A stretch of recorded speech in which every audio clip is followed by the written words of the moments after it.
Oi, eu sou a Gia Lopes, eu sou estudante de CVD e eu estou aqui com o Lucas Barcelos para a gente falar sobre um projeto criado no LabVis, que é o laboratório que estuda visualidade e visualização de dados na UFRJ, juntando estudantes e docentes do CT e da Escola de Belas Artes da UFRJ. Esse projeto ele foi orientado pelos professores Doris Kosminski e Cláudio Esperança, que também coordenam o laboratório. Eu vou passar agora a palavra para o Lucas, que vai contar um pouquinho mais sobre esse projeto. Olá, pessoal, tudo bem? Eu sou o Lucas, sou estudante de Engenharia de Computação e Informação, e hoje vim falar sobre projeto de desenvolvimento de visualizações de dados para o evento da FRJ faz 100 anos. Então, eu queria começar primeiro falando um pouquinho sobre o porquê desse projeto, né, o contexto que circunda esse projeto. A UFRJ, no ano de 2020, no ano passado, completou seu primeiro centenário, e, na realidade, a história da UFRJ começa muito antes disso, né? Os primeiros departamentos e institutos da UFRJ surgem lá por volta de 1792, por exemplo, com a Real Academia de Artilharia, Fortificação e Desenho. Mas a UFRJ, como conhecemos hoje, no formato atual, ela só foi efetivamente fundada em 1920, 17 de setembro de 1920, pelo então presidente Epitácio Pessoa. Por isso, em 2020, nós comemoramos o primeiro centenário da nossa universidade. E ao longo desses 100 anos de existência, uma grande quantidade de dados foi produzida, né? Com matrículas, com informações sobre alunos, sobre professores, sobre orçamento. E todos esses 100 anos de dados nos dão muita informação sobre o quanto a UFRJ se transformou ao longo desse século e o quanto o ensino público e o Brasil como um todo se transformou no passar de todo esse tempo. Então, daí vem a motivação para esse projeto, que foi coordenado pelo Fórum de Ciência e Cultura da FRJ, e tem como principais objetivos, primeiramente, oferecer visualizações de dados que possam ser utilizadas por um grande público, por um público diverso, heterogêneo, que não necessariamente tem familiaridade com o uso de visualizações de dados, então são visualizações que têm que ser de fácil uso e compreensão. Visualizações que tenham uma natureza exploratória, que permitam que o visitante explore os dados utilizando filtros, seleções, ordenações, procure por cursos, centros, diferentes janelas de tempo, e, através disso, consiga tirar seus próprios insights e conclusões a partir dos dados. E esses dados eles têm que representar a UFRJ nos seus diversos pilares. Tem que ter algo que represente as várias perspectivas sobre as quais podemos olhar a nossa universidade. Então, não apenas cursos de graduação ou de pós-graduação, mas como também a pesquisa científica, como ela foi organizada, os professores que fazem parte da UFRJ e por aí vai. Então, agora falando um pouquinho sobre o processo que foi desenvolver esse trabalho, falando um pouquinho sobre o desenvolvimento. Os dados eles foram tirados de várias fontes. A principal delas, com certeza, foi o Sistema Integrado de Gestão Acadêmica, como conhecemos normalmente o SIGA, que tem quase todos os dados sobre os alunos, sobre os cursos e disciplinas que são oferecidas pela FRJ. Mas também foram utilizados dados do Censo de Educação Superior do INEP, que tem informações sobre transferências e vagas ofertadas, e os dados da plataforma Lattes, que traz informações sobre artigos, resumos, participações em eventos de pesquisadores da FRJ. Os principais desafios eles surgem logo nesse momento, no momento em que nós coletamos dados. Quanto mais nós vamos para o passado, mais podemos perceber dados faltantes, dados de menor qualidade, especialmente quando vamos para muitas décadas no passado, por exemplo, para a década de 60 ou anterior. Também, ao longo dessas décadas todas, muitos cursos foram criados, alguns foram fechados e alguns mudaram de nome. Por exemplo, cursos de economia e administração faziam parte do mesmo instituto e que depois se dividiu em dois institutos diferentes. E o desafio também, um dos mais importantes, é o de pensar em que interações podem ser oferecidas para o público, para os visitantes dessas visualizações, o que podemos oferecer como opções de seleção, de ordenação desses dados, que filtros vão poder ser aplicados sobre esses dados que possam ser interessantes, gerar feedback, gerar insights interessantes sobre esses dados. As ferramentas que foram utilizadas são as ferramentas mais comuns para o desenvolvimento de visualizações para a web, para serem consumidas em um navegador de internet. A linguagem de programação JavaScript, a biblioteca D3, que é focada na manipulação de dados e desenvolvimento de visualizações, e a plataforma online para desenvolvimento em JavaScript, que é a Observable. Alguns processamentos foram realizados offline também utilizando Python, e como nós vamos ver lá na frente, também foi desenvolvida uma página temporária, uma espécie de repositório para armazenar essas visualizações todas, utilizando o WordPress. Bom, para criar as visualizações, foi necessário realizar um estudo de cor. As cores elas são ferramentas importantes para a visualização porque elas podem traduzir dados ou informações, elas podem ajudar ou confundir um leitor. Então, como seriam muitas visualizações, eu e a Luana Carolina, que também faz parte do LabVis, a gente pensou em uma paleta que se desdobrasse em duas, atendendo todas as necessidades do projeto. A primeira paleta seria essa daqui que eu estou mostrando agora, que é com tons mais saturados e cada cor representa um centro da universidade. Além dos centros da universidade, a gente também teria a cor cinza para representar a questão administrativa e o roxo, que a gente usou como cor no resto das visualizações também, para questões mais genéricas para os outros. Bom, a paleta secundária foi uma variação dessa primeira paleta. A gente fez a mesma paleta, mas com uma variação menos saturada, em que as cores remeteriam à paleta inicial, mas não poderiam ser as mesmas. Por quê? Porque elas não estão representando a mesma coisa. A primeira representava os centros e essa daqui representa as áreas de pesquisa. Mas, ao mesmo tempo, a gente queria que tivesse uma coisa que remetesse uma a outra, porque, por exemplo, a cor rosa representa linguística e artes e também representa o centro de letras e artes. O cor azul representa tanto o centro de tecnologia quanto a engenharia. Então, a gente queria que tivesse essa semelhança, remetesse para o leitor, mas que não passasse como se fosse a mesma coisa, porque, obviamente, não são. Aqui é a paleta distribuída em uma das visualizações, que é a distribuição de professores nos diferentes centros do curso. A gente consegue ver que essa primeira paleta ela não funcionaria porque ela usa o mesmo código visual, por exemplo, essa cor roxa, para representar 3 centros. Então, o leitor poderia ler isso aqui e entender que o CCS, o CCMN e o IFIX são a mesma coisa, quando, na verdade, elas não são. Então, nessa nova paleta, a gente teve que ter um tom para cada centro para que não houvesse nenhum tipo de confusão. As paletas também foram testadas para ter o teste de acessibilidade que fosse, enfim, cores acessíveis para todo mundo. A partir dessa paleta, da paleta inicial, com essas cores mais saturadas, a gente também teve que fazer uma variação tonal dentro de cada cor. Por quê? Porque nessa visualização dos professores, a gente tem, além da divisão entre os centros, você pode entrar em um centro e ver as variações de divisões dentro de um próprio centro. Então, a gente fez variações de saturação de acordo com a quantidade de divisões que tinha um curso. Então, o CCS tem mais variações de tons do que o Centro de Letras e Artes, por exemplo. E isso foi aplicado na próxima visualização, que a gente pode ver no próximo slide. Pode voltar um, por favor? Isso. Que aqui, por exemplo, a gente consegue ver todos os centros e quando você clica no Centro de Letras e Artes, você consegue ver os diferentes cursos, os diferentes centros que tem dentro do Centro de Letras e Artes. Então, a Faculdade de Letras, a FAO, a EBA, a Escola de Música, elas têm diferentes variações tonais desse mesmo rosa. Então, tudo faz parte do CLA, mas são coisas diferentes.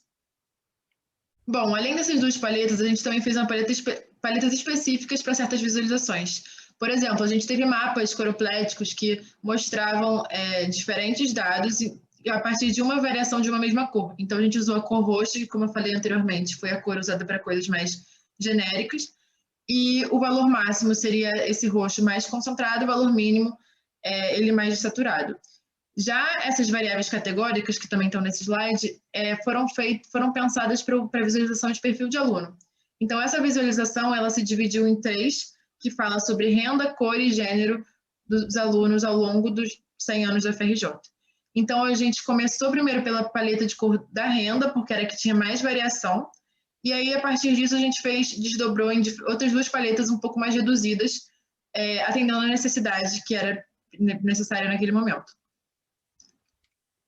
Bom, aqui nessa visualização do perfil de alunos de graduação a partir da renda, a gente consegue ver isso, o valor cinza não temos o número, e o resto das cores foi feita uma variação do azul até o verde, em que a gente pudesse ver, enfim, essas variações de renda ao longo do tempo, e uma paleta que fosse mais harmônica e que passasse mais um significado do que a primeira, porque a primeira, por exemplo, esse roxo não estava claro que era o valor zerado, né? O valor que não tinha dados. Então, com o cinza e com essa variação tonal mais harmônica, a gente conseguiu passar essa informação melhor. Aqui é um mapa coroplético, que eu falei anteriormente, que usa esse roxo nas diferentes variações. Então, por exemplo, a participação em eventos ao redor do mundo, a gente consegue ver que o Brasil, claramente, é o que a UFRJ mais participou, mas também teve grande participação em países como a Argentina, Estados Unidos, a China, e assim você consegue ver. O valor cinza, de novo, são os que a gente não tem dados ou que, não, no caso, não teve nenhum evento ao redor do mundo. E agora, fazendo um resumo sobre os resultados no geral, como não vamos ter tempo de mostrar cada uma das visualizações que foram desenvolvidas, vamos mostrar só algumas, mas elas todas foram organizadas seguindo 4 eixos temáticos, digamos assim. Nós temos visualizações de dados voltadas a tratar sobre o corpo docente da FRJ, então, os alunos da nossa universidade, o perfil socioeconômico deles e a distribuição geográfica no município do Rio, no estado, no Brasil, o corpo docente, que trata sobre os professores da FRJ, a estrutura, que trata sobre a organização da nossa universidade, a divisão dela em centros, institutos e cursos, e a pesquisa, que trata sobre a produção científica feita por pesquisadores da UFRJ. As visualizações de corpo docente incluem tanto visualizações que tratam sobre os cursos com o maior número de alunos matriculados, como também as visualizações que tratam sobre o perfil do aluno de graduação, como foi comentado pela Júlia agora há pouco, e a distribuição geográfica desses alunos. Aqui eu trouxe um vídeo para ilustrar o funcionamento da visualização sobre os maiores cursos de graduação. Nós podemos ver uma espécie de corrida de gráfico de barras, em que nós podemos ver como variou ao longo das décadas os cursos que eram os mais populares, digamos assim, os cursos com o maior número de alunos matriculados na nossa universidade.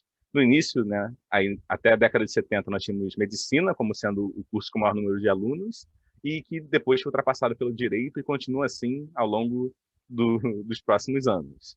Mas também essa visualização, uma das interações que ela oferece ao visitante é trocar o que essas barras representam. As barras não precisam só representar cursos, podem representar também institutos da nossa universidade. Por exemplo, se selecionamos institutos, podemos ver que a Escola Politécnica aparece como o instituto com o maior número de alunos. Isso porque a Escola Politécnica, nesse caso, representa todas as engenharias, todos os cursos de engenharia somados. E, nesse caso, podemos ver que ela supera a Faculdade Nacional de Direito, mesmo o curso de Direito sendo sozinho como curso, o curso que tem maior número de alunos matriculados. Já essa daqui é a visualização sobre o perfil socioeconômico dos alunos de graduação, em que nós podemos explorar ao longo do tempo como muda esse perfil do aluno, utilizando qualquer um desses 3 temas que foram mencionados, por gênero, por renda ou por cor. Eu também posso selecionar uma determinada faixa, uma determinada variável e isolar ela para poder enxergar melhor como aconteceu essa variação com o passar do tempo. Outra opção de interação que é oferecida ao usuário é escolher um curso específico. Aqui a gente está visualizando dados de toda a FRJ, mas nós podemos, por exemplo, selecionar um curso específico ou um centro específico para ter um recorte desses dados mais restrito, assim, mais focado em determinada parte da nossa universidade. Já esse daqui é um exemplo de visualização da distribuição geográfica dos alunos, no caso, é dentro do município do Rio de Janeiro, em que nós podemos ver quais são os bairros que têm o maior número de alunos matriculados na FRJ atualmente. Já as visualizações de corpo docente já foram comentadas agora há pouco pela Júlia, então eu vou passar mais rapidamente por elas, mas nós podemos ver como o corpo docente da FRJ se distribui em seus centros e institutos, e como é esse corpo docente, qual é o perfil desses professores, quais são a formação deles e qual a carga horária que eles têm e que funções eles exercem dentro da universidade. Sobre a estrutura da FRJ, nesse eixo de estrutura, nós temos visualizações que falam sobre a criação dos programas de pós-graduação ao longo do tempo, e também a visualização que trata sobre como a universidade é dividida em centros, em institutos e em cursos.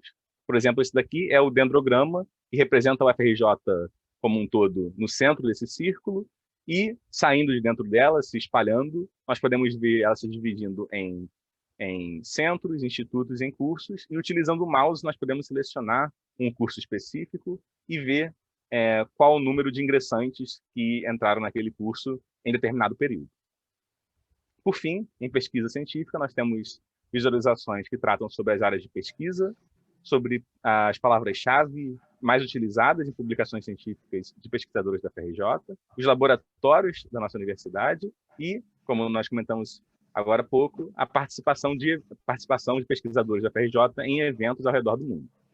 Esse aqui é um exemplo de uso da visualização de área de pesquisa, em que nós podemos usar o mouse para verificar quais são as áreas de pesquisa e quantas publicações ocorreram em cada uma delas, segundo a plataforma Lattes.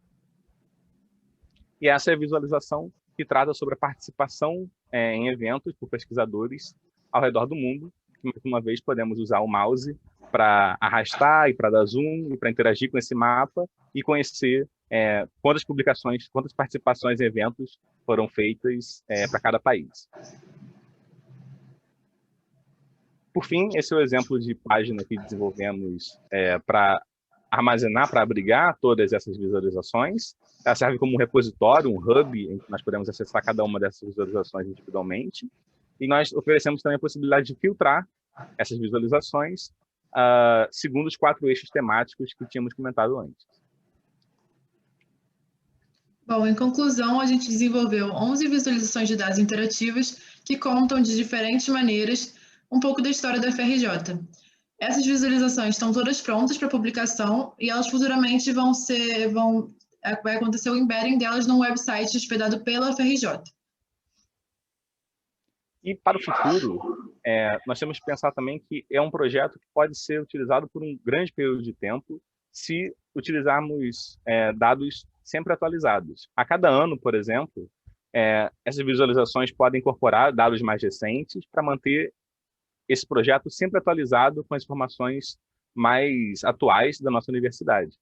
E esse projeto como um todo, as visualizações que desenvolvemos, podem ser utilizadas por vários setores dentro da FRJ, por vários membros da comunidade acadêmica, para acompanhar, para ter um panorama geral da nossa universidade e até embasar tomadas de decisões. Bom, isso conclui nossa apresentação. Agradeço muito a atenção de todos vocês. Muito obrigada.